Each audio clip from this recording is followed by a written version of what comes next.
Gaji bulanan 80.000. Masih datang melamar sebagai tukang kayu. Apa yang diinginkan pria parubaya ini? Ketika mendengar permintaan ini, cangkir teh di tangan pemilik perusahaan hampir jatuh ke tanah. Dia menatap pria parubaya di depannya dengan wajah penuh keraguan. Dalam hati dia berpikir, di zaman sekarang ini, tukang kayu dengan gaji 80.000 mungkin tidak waras. Untuk membongkar ini, orang yang sombong ini, pemilik perusahaan dengan santai mengeluarkan sepotong kayu solid biasa. Matanya menunjukkan sikap waspada. Suaranya bahkan penuh dengan ejekan. Kayu ini, apakah kamu menginginkannya? Jangan salahkan saya jika saya tidak memperingatkanmu. Jika kamu tidak bisa membuat sesuatu, jangan salahkan saya jika saya mengusirmu. Namun, bicara soal itu, jika kamu benar-benar bisa membuat saya puas, saya akan menambah 20.000 lagi untukmu. Dia awalnya mengira, pria parubaya itu akan marah, bahkan akan mundur karena merasa kesulitan. Namun, dia tidak menyangka, pria parubaya itu tidak marah sama sekali, malah tersenyum tipis. Dia mengangguk, kayu ini sangat cocok dengan keinginanku. Pemilik perusahaan tertegun. Hatinya menjadi sedikit tidak tenang. Apakah mungkin, pria parubaya ini benar-benar memiliki kemampuan tersembunyi? Tantangan resmi dimulai. Pria parubaya itu tidak banyak bicara.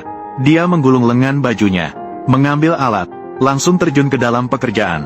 Sejujurnya, pemilik perusahaan awalnya hanya ingin melihat. Dalam suasana berpikir itu adalah lelucon, dia berdiri di samping.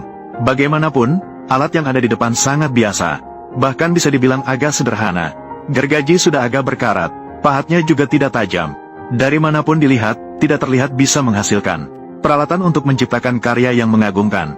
Namun, tidak lama kemudian, ekspresi pemilik perusahaan berubah. Gerakan pria parubaya itu sama sekali tidak seperti seorang tukang kayu. Lebih mirip sedang melakukan pertunjukan seni. Setiap gerakannya sangat lancar, akurat hingga membuat orang terpukau.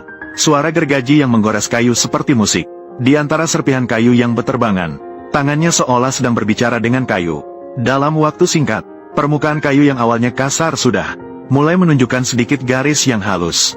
Kurang dari sehari, kayu sudah menjadi rata dan halus, tanpa ada sebersih noda, seakan-akan dibuat oleh mesin.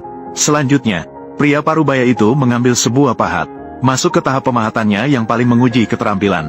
Kesulitan dalam mengukir dibandingkan dengan pengolahan kasar, benar-benar berada pada level yang berbeda, terutama karena serat kayu ini tidak teratur. Kekerasannya juga cukup tinggi. Jika dilakukan oleh orang biasa, mungkin sebelum mulai mengukir sudah menyerah.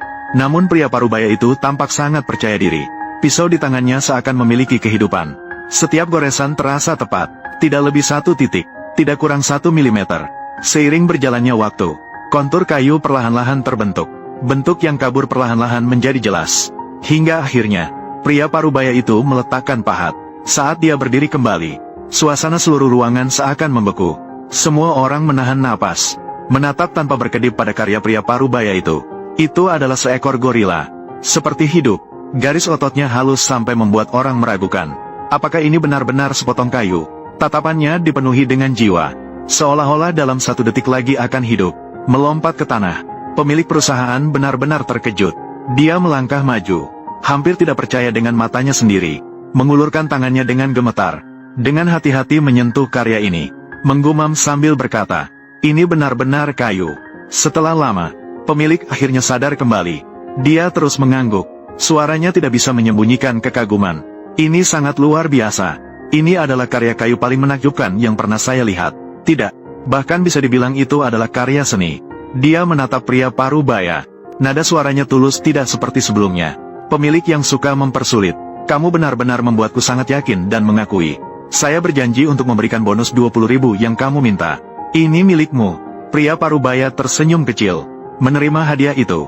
Terima kasih, Bapak. Sebenarnya ini hanya sedikit kemampuan kecil saya, yang bisa membuat Anda puas. Saya sudah sangat senang. Pemilik perusahaan menggelengkan kepala. Dia berkata dengan serius. Tidak, ini sama sekali bukan kemampuan kecil. Keterampilan ini sudah jauh melampaui batasan seorang tukang kayu. Adalah suatu seni yang sangat dihormati. Saya sangat senang Anda datang ke perusahaan saya, di tempat yang tidak terlihat orang lain. Dia telah mengalami banyak kegagalan, mengeluarkan banyak keringat. Dia menggunakan sebuah gergaji, sebuah plan, sebuah hati yang mencintai pekerjaan kayu, menciptakan karya-karya yang menakjubkan satu demi satu. Dia sangat memahami.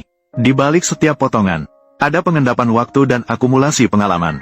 Inilah juga mengapa, ketika dia menghadapi kesulitan dari pemilik perusahaan, dia bisa menghadapi dengan tenang, sebab dia tahu dalam hatinya, seorang pengrajin sejati, tidak perlu banyak bicara, cukup dengan membuktikan melalui karya, adalah dukungan terbesar untuk pengrajin. Sekarang, karya pria Parubaya ini kini disajikan di depan kita.